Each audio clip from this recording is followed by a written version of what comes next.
So, we what? Do we have to have a quorum for? Oh, wait a second. I just spoke with her, she'll be here in like 5 minutes. Okay, so we can carry on. No, just the news cycle alone. I'd say we elect Chief for 10 minutes and make him part of it. Miss Shirley. Number 3. We knew Matt wasn't gonna be here. Stephanie's under the weather. She's trying, and apparently a lot of people are under the weather. Have a seat, Chief. I was like ready to open up the Lysol by the time we finished the last meeting, because I could tell some of our employees were just either in the recovery part, or maybe just hanging, or not recovered and just hanging in there. I have a grandson that used to get sick all the time. He went to daycare, sick. He never gets sick now. Just being in daycare, picking up stuff all the time and bringing it home. Never gave it to me, though. I still can't figure out why I don't get sick. They said you're not supposed to be there tonight. Uh-oh, my children. Oh, I told them, anyway. I was gonna say, they're keeping an eye on you? Next week. We'll be here. So you get a phase where your kids and, I don't going through that where I don't have to be with them all the time. And it's actually kind of hard because you're in that mindset like, oh, I gotta take them to this, I gotta take them that, I gotta pick them up. And now it's like, oh, they're driving. Stephanie was so glad, I know it's a catch, when one starts driving, you don't have to be the Yes. taxi everywhere. I know, and I know I know I say a lot of bad stuff, but I will say they're very good at going between their dad and I. And so they're very good about that, and their dad's very good, and we're both very good about splitting time between each other equally. And it was just like driving when Emma couldn't drive, and I had to drive to him, and then had to drive her back. I was like, oh God, this is worse than football. It's just football. That and travel soccer and all the other things. We've helped transport the grandkids at times, but we draw a line every now and then, like, wait a second. That's the good thing about being a grandparent. You I- can say, hey, this is your kid. You gotta draw a line at some point, you help, and it's a sacrifice, but That's the good part about being a grandparent. we're really glad you showed up. Well, I was on my way when Leanne called me. I told her on my way. I know. I just had other stuff to do besides city business. I know. I ended up on county business and all kinds of stuff I hadn't planned for the day. My mom barely saw me. I went into Ashbrook and never even sat down. I visited a little bit, touched base, so I gotta go back and visit Mom. She'll be calling to check on me. We're ready. We've got a quorum. It is 6:05, and we're going to call to order the official meeting of the special called city council meeting. This is for the purpose of a public hearing regarding HB 581, the floating homestead exemption. So we're going to see a PowerPoint first, and then any public comment after that time. Okay, I'm wearing my Kevin hat tonight too. Wanted to make sure, so two things, just to clarify from earlier today. And we'll get through it in the presentation as well. The two items are the floating homestead exemption to include the floating local option sales tax. So the decision to opt out would then impact the other, because there would not be a need for a FLOST or a floating local option sales tax to help remedy, right, the homestead exemption if it was in fact opted out. And then one other thing, as we get into, after the presentation concludes and we run through the public hearing, want to make sure as we go through the procedures that we're going through in favor of, in opposition to, and making sure both sides get that full 10 minutes should people be here on either side of the decision tonight. Or not the decision tonight, the presentation tonight. Leanne just kind of covered the topics for discussion. We did this earlier today. We've got another one in a week from now. And again, we're covering the floating homestead exemption along with the sales tax flossed, and then kind of the process and the schedule from here on out. Just to recap for everyone, and we had a good presentation. Jennifer Hallman, our CFO and interim deputy city manager, gave back in January just to give us information about this. This was passed by the Georgia General Assembly during the 2024 legislative session and signed into law in April of last year, followed by a November statewide referendum that passed with an effective date of January 1st, 2025. And this bill contained significant changes that does impact our local government revenues. Just to further elaborate on the floating homestead exemption, House Bill 581 implements a statewide floating homestead exemption for all local governments to include counties, cities, and school boards. A floating homestead is a special type of homestead exemption designed to offset or reduce increases in the taxable value to the homestead property. It is also referred to as a base year or value offset exemption. Freezes are a type of floating homestead exemption, but do not have that annual inflationary adjustment we talked about earlier. If you have a frozen homestead, kind of the difference between the two, and that is with this floating, there is that inflationary value. It can continue to increase and compound year over year, whereas that freeze, your base year, is your base year that's set. The House Bill 581 floating homestead exemption is unique because the base year value is adjusted and will increase, like I said earlier, by a rate of inflation determined by the state revenue commissioner, which right now we're assuming, and in an example given later, we're using CPI, Consumer Price Index, for that value. And then House Bill 581 floating homestead exemption applies to special service districts in addition to M&O, which we refer to as maintenance and operations. It's like your general fund property tax, but it does not apply to bond millage. So if you had general government bonds that you've issued and you had a part of your millage rate that was set aside and approved by the voters to pay for that debt service, you have an actual portion of your millage rate that's bond, it wouldn't apply to that. But we don't have that situation for the TAD. I think we covered that a little bit earlier as well. Okay.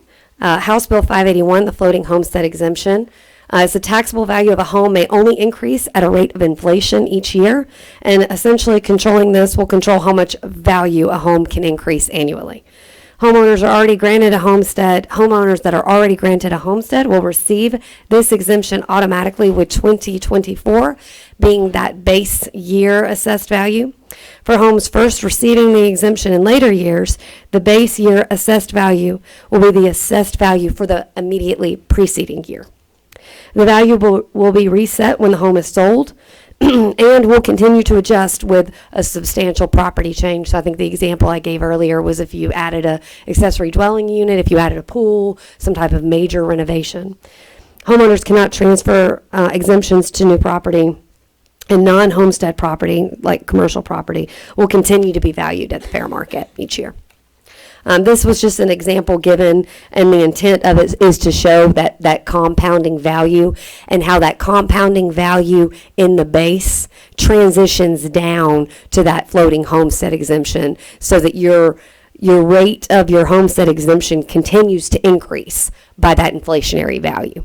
That's the intention of that example there. Okay. Is there a slide? Can you go back one just for me? Maybe? There we go. Thank you. So this was the example, I believe Matthew, not this afternoon, but at the prior meeting when we kind of did the preliminary presentation, just to give more information to Mayor and Council about what HB 581 is all about. He had said, can you give us an example of what this would look like? Can you show us, what this would mean? So Jennifer went back several years, because it's really hard to project, into the future. So she went back and looked at data and pulled, what our property values were on the digest from those years, kind of did a year-over-year difference to show what those percentages were. She pulled CPI for previous years, and there's a footnote on here. I didn't read it out earlier. She just basically pulled what the CPI was listed as from the U.S. inflationary website. So that's where those values came in that 5th column, the CPI for previous years. Millage rate is the millage rate we have set. What that billed revenue was If the percentage over the previous year was greater than the state inflation, what that new homestead value would be, the new revenue after that cap, so that difference is then in red on the end, showing what we would have received in taxes had this been in place in those years. A couple of things. It's not a perfect science. We tried to go back. It's a good look, I think, at what would have happened. I like how she has those two columns in yellow, and we talk about this a lot because when you look at your tax bill, there's two sides of a multiplication table, right? There's the assessment, and then there's the millage rate. And so, one thing that we can't account for is what would have happened to the millage rate in those years had this been in place, because that's that offsetting. So if, Jennifer's looking at the budget, looking at the digest, and, she knows with a rollback or a hold steady millage rate, we're down 238,000. Perhaps she says, hey, we need to really look at adjusting this millage rate up. We're going to be 238,000 in the hole, or we need to look at, adjusting services. Maybe we don't provide as many services to our resident in the next year. So just wanted to point that out as well. House Bill 581, sales tax. Okay, this is the second part. So you've got the first decision, which is the homestead, the floating homestead exemption. So exemption meaning people would have the opportunity, given that base year value, to have a cap on how much the assessment can go up year over year. Because this could create a situation where there is a lost revenue, the state added a component that says if you do opt in, and everyone opts in, then you can have an opportunity to offset that revenue lost by having a flossed, which again, the voters would have the opportunity this upcoming November to say, yes, we want this, should everybody opt in, to create a floating local option sales tax. This authorizes most local governments with the new homestead exemption or equivalent to levy a new sales tax up to 1%. To be used to, again, relieve that property tax revenue that you otherwise will not get. And that's, again, if the referendum passes. So kind of got some hurdles here. Number one, does everyone opt in? Number two, do the residents and citizens vote for this? To be eligible to levy the tax, both the county and all cities within the county that levy a property tax must have in effect a floating homestead exemption, either the one created by this bill or a local floating homestead exemption. It does not matter if the school board opts out or not, since they are not eligible to share in the proceeds of the new sales tax without a separate constitutional amendment. It's a similar process as our lost negotiations, which are intergovernmental agreements, except flossed can only run up to 5 years, and then a new referendum must be called to continue it for another 5 years. That's another kind of hurdle we'd have to pass. If one city opts out, then the county and all the cities within the county will be ineligible for the flossed. And again, the flossed is really supposed to be that revenue to offset. The process where we're at and where we're going, this allows local governments to elect to opt out of the homestead exemption within their jurisdiction so that it will not apply to their taxable values. This process could not begin until the bill took effect on January 1st of 2025 and must be completed by March 1st of 2025. A governing authority may not opt out of the statewide floating homestead exemption after this deadline, and however, the local delegation may pass a local act of the General Assembly to implement a local floating homestead exemption at any time. The process continue. The process for opting out is similar to the millage rate process for advertising and public hearings. We must hold 3 public hearings, including one occurring between 6 p.m. and 7 p.m. Advertisements of public hearing must appear 1 week prior to each hearing, prominently displayed, no less than 30 square inches, must not be in a section where illegal ads appear, and must be posted on the website 1 week prior to each hearing. Advertisements must include specific language and the issuance of a press release to the local media. We have completed, this is the second of the 3 public hearings, and we've completed all advertising requirements. After completing these steps, the local government may then adopt a resolution opting out of the homestead exemption and file such with the Secretary of State by March 1st. And again, wearing my Kevin hat, there is no resolution to opt in. You are opted in. It would only be a resolution to opt out. As far as the schedule goes, again, we had our first public hearing earlier today at 10 a.m. We advertised that in the newspaper a little over a week ago, and we've posted it on the website. This is our second public hearing. Again, it was advertised in the newspaper and posted on the website. And our third will be next Tuesday at 6 p.m. Again, also advertised in the newspaper and posted on the website. Council would then have the opportunity to vote on a resolution for opting out of the homestead exemption. Again, if we were to choose to opt in, there would be no action taken with that. Any questions? Yes, sir. Okay. Per your discussion here, if any city in Carroll County or Douglas County opts out, and I believe they have one that's already opted out in Carroll County and Douglas County, so the floss is no longer available. Is that correct? That's correct. Okay. I can't confirm that the opting out, but your statement is correct. Yeah, they've declared they're going to opt out, but anyway. Okay. Then It's yes, not that means the floss is not on the table, which means if we can go back to that slide for just a second, Leanne, the one with the table and the two yellows. So that portion of it, again, had its own hurdles because number one, you had to get everybody to opt in. Then you had to get the voters to say, yes, please add another % sales tax in November. So those are the hurdles associated with that. So if we know that's not an option, now the hurdle is if we stay opted in and we don't opt out, we've got to figure out how to either replenish the revenue, which would mean essentially looking at the millage rate each year and not necessarily automatically looking just either at holding steady or rolling back. Or number two, we'd have to look at what our priority services are. Mm-hmm. Thank you. Yep. Yes. Thank you. I thought of something in between our two meetings is that since we're in two counties, and there is a rumor going around that Douglasville will opt out.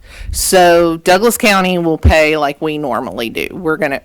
And I say we because I'm in Douglas County. We're going to pay what we normally do, while Carroll County will get, say, everybody, in theory, everybody in Carroll County stays in, and they vote for the flossed. How will that affect the other county? And I'm saying this because I don't know if at the legislature this was thought all the way through, because we aren't unique there. And I think when I first did GMA, Brazelton has like 4 counties they deal with. So it kind of sounds like when you're not in one whole county and they don't agree, then one county's potentially getting kind of messed over. So would the floss affect Douglas County is what I'm asking. Let's say, take your scenario, if we opted in, made no action, but Douglasville has opted out, there would be no flossed option for us to enter into an IGA with Douglasville, Douglas County, and I believe the city of Austell. That would not be on the referendum. So that would be, again, looking at these numbers, and we talked about this a little bit earlier, you would then have to look at the two tables based on Carroll, and I think this is only Carroll. I don't think this includes Douglas. So if we were to take this table and look at Douglas, we'd need to look at what those numbers are and understand what that red line looks like, and then again have that same conversation of how do we tie all of this together, look at what our loss is, and then what is the decision we then make on the millage rate if we have that homestead exemption in play, because that will reduce the amount that we're able to bill each year. I mean, it's the protection for the property owners, but it is revenue reduction for the local government, which is why the flossed was kind of supposed to be that offsetting. The problem is, if you opt out of it, right, and that's where it's hard when you've got these communities in multiple counties. If Douglasville opts out, we stay in, we still don't have an option over there. Okay. The floss would only come in on the Carroll side. I think you kind of answered it, but I think I asked it wrong. Okay. So, Sorry. is the local option sales tax, so the makeup revenue be coming from sales tax, correct? Correct. Mhm. Okay. So I guess what I'm saying is, since we are so close and a lot of stuff with like Walmart, Publix, everything is in Carroll. If they vote for that, we're paying, and we live in Douglas County, we're paying the floating local option sales tax and we're not getting a benefit. Now, you should still get the benefit if we opt in as a Villa Rica resident. You would get that homestead exemption on our side. Okay. You would get that. We just wouldn't get the full revenue replacement from the Douglas County side. On the Douglas County side. Okay, because the way I'm understanding it, and I'm probably misunderstanding it, because this thing could be interpreted 15 different ways. What I'm understanding is that, keeping my scenario, in Douglas County, it's going to be business as usual. There's not this CPI thing that if they want to inflate my home price by 20%, they have the option to do that. And then that's what I'm understanding. On your county bill side, that is correct. For Okay. your city portion of your bill, what would happen is as it increases by that 20%, you would see 18% of a negative, if that makes sense. If the inflation rate's 2%, I'm just throwing out numbers here. Let's say the inflation rate's 2%, you would see a negative in parentheses under your city bill as an additional exemption to lower what's then taxed. Okay, so it'll be on the city, not the county. Correct. So county's business, if this scenario comes to light, county is business as usual, but in Douglas, and the city would be lowered. Okay, that is what I wanted to know. Thank you. Good question. It's also important to point out that if you already have a homestead exemption and it's better than this floating homestead exemption, you get the better of the two. If the floating is the best, you get it. If what you have is the best, you get to keep it. So they'll always give you the best one. Correct. Yeah, but yeah, we all get a homestead exemption. We all get that. Then, if you're over 65, you can qualify for the school taxes. The floating homestead exists in both counties, Carroll County and Douglas County, with no inflationary increase. They have a frozen one. So in a sense, it's in place in the counties already. That's why we see it's the school board and cities that are most impacted, because they're going to apply whichever one is most favorable to you as the taxpayer. And when I say you, we, because we're all part of that. I'm not going to pontificate, there you go, I know it's in there somewhere, on where I stand on this tonight, because I don't want to use your time. It's all on video on the work session last meeting. I also wrote an article in the little magazine that goes out to everybody with a zip code. I also posted on social media, and I sent it out to my email, and I'll stay afterwards if anyone wants to talk to me any more about the floating homestead exemption, whether it's even explaining it. I can explain it without even, in layman's terms, because that's the way I understand things, in layman's terms. I can explain it without even coming down on a side, if you like that. And can I add one more comment? So as you open up the public hearing and we call anybody who wants to speak in favor or against, if they can address questions, but then I can answer questions at the conclusion so I don't take up anybody's time. Yeah, well, and usually we won't answer questions during public comment. So you're just saying hang around a few minutes and we can answer afterwards. That's right. Okay. But Thank the answer to whoever asked the question, your answer might benefit us too. And I can come back up at the end, but that way it doesn't take away from anybody's time speaking, is what I meant. If you call back on me after the public hearing's closed, I'm happy to, you're right, answer them then too. Okay. Okay? All And right. Amanda's here as well. We are now open for public comment. If you'd like to speak for or against, or whatever your opinion is on this particular issue, now is the time. Please state your name and address for the record, and you have 3 minutes.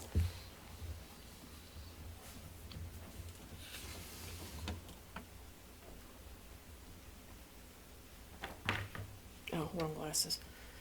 I have two sets of glasses, one for computer vision and one for close-up, and I've got the wrong ones.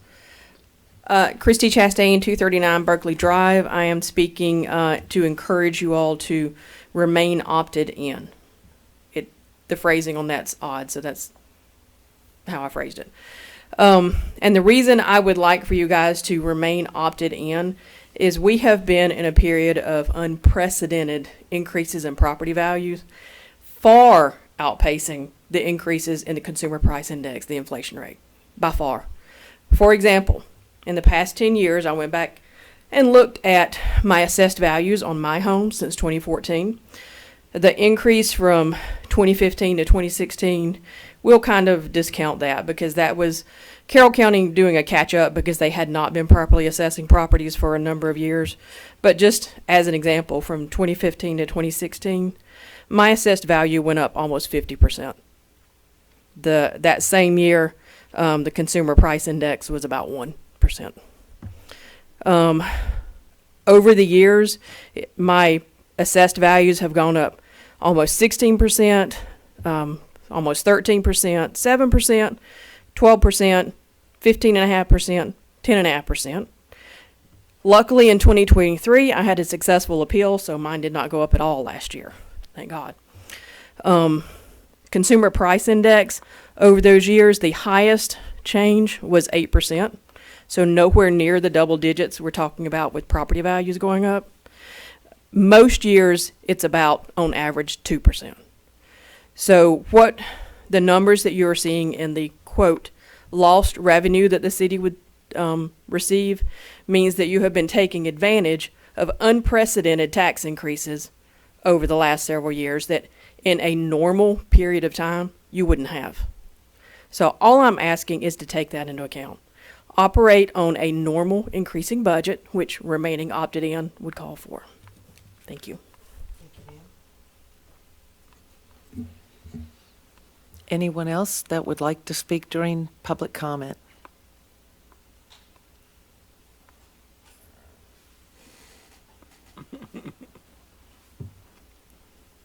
I didn't know y'all came just for the PowerPoint. Peg Taylor, 2120 Osprey Cove. I'm a bit confused by all of this. So by opting in, then it's a cap per the consumer price index, is what I think I'm understanding. Oh, good. And we're automatically opted in. Oh, and we're already there. So I guess, why would anybody want to opt out of that? That is something I don't understand. That's all.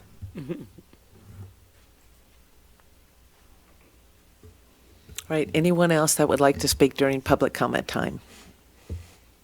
Going once? Go ahead. I mean, I don't mind because we've used so little time. If we had a whole lot of people, you wouldn't get a second chance. Are y'all all right with that? Okay, come on up.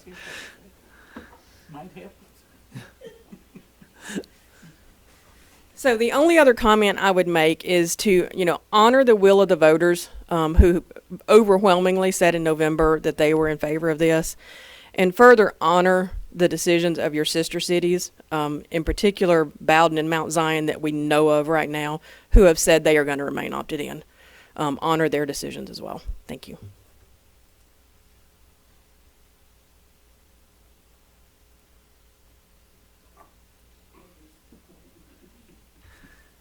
Yes, sir. Hello, David Donis, 2566 Great Loop, Villarica, Georgia. I'm kind of like her. I don't really understand it that much, but I wanted to opt in. So like what you mentioned, if you can maybe with the time we have explain it in as much as layman's terms as possible. And also I'd like to know, how do you even qualify for a homestead exemption, if that could be explained, and that would help me understand a little bit better.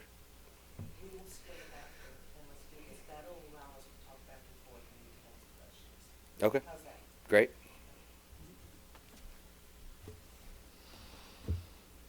I'm going to assume that's the last person, and so I'll entertain a motion to adjourn.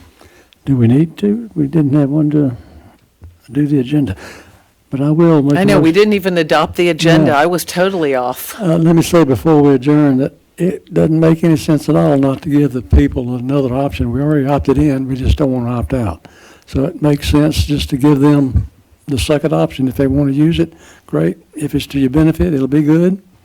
We'll keep it. That's the way I feel. It's just another good option, just in case it helps you. That'll be a good thing. Okay, I'll make a motion to adjourn. All in favor? We're adjourned.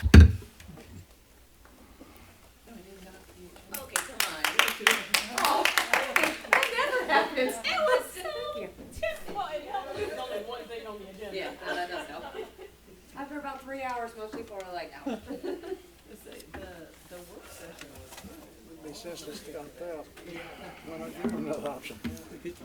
Well, what I don't like about it is that one city, what I don't like about this